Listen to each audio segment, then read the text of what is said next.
ज्येष्ठ मास अमावस्या की व्रत कथा। सनातन धर्म में अमावस्या का विशेष महत्व है। अमावस्या के दिन पवित्र नदी में स्नान करना चाहिए। इस दिन धन का दान भी करना चाहिए। अमावस्या के दिन भगवान शिव और माता पार्वती की पूजा की जाती है। इस दिन पीपल के पेड़ की पूजा की जाती है। साल 2024 में ज्येष्ठ महीने की अमावस्या 6 जून 2024 गुरुवार को पड़ेगी। धार्मिक मान्यताओं के अनुसार पीपल के पेड़ में देवी देवताओं का वास होता है, इसलिए इस दिन पीपल के पेड़ पर जल चढ़ाने से सभी मनोकामनाएं पूर्ण होती हैं।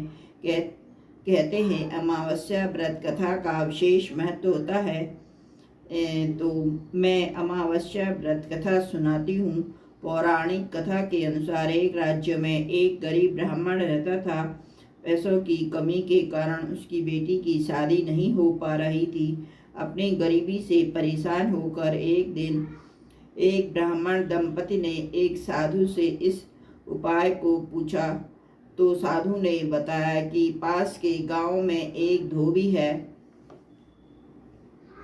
जो अपने बेटे और बहू के साथ रहती है। यदि आपकी पुत्री उस धोबी की सेवा करेगी तो धोबी प्रसन्न होकर उसे अपनी मांग का सिंदूर दे देगा, जिससे कन्या का विवाह निश्चित हो जाएगा। यह सुनकर वह कन्या धोबी के घर जाकर सारा काम करने लगी और धोबी और उसकी बहू को इसका पता नहीं चला। एक दिन धोबी ने अपनी बहू से पूछा, तुम इतना सारा काम इतनी जल्दी कैसे कर लेती हो? बहू बोली, मुझे लगा यह सब काम तुम ही करते हो। धोबिन चौंक गई और नजर रखने लगी। सुबह जब धोबी उठा तो उसने देखा एक लड़की चुपचाप घर का सारा काम कर रही है। ऐसा कई दिनों तक चलता रहा। एक दिन धोबी ने लड़की से इसका कारण पूछा। कन्या ने धोबी को साधु द्वारा कही गई सारी बात बतला दी।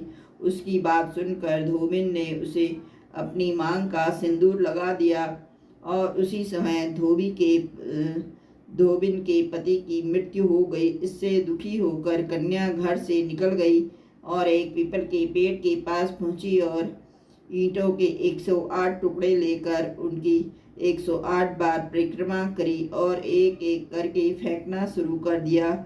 ऐसा करके लड़की ने धोबी के पति को जीवित कर दिया। धोबिन का पति जीवित हो उठा। पीपल के पेड़ की परिक्रमा करने से लड़की को शुभ फल मिला। नमस्कार, धन्यवाद।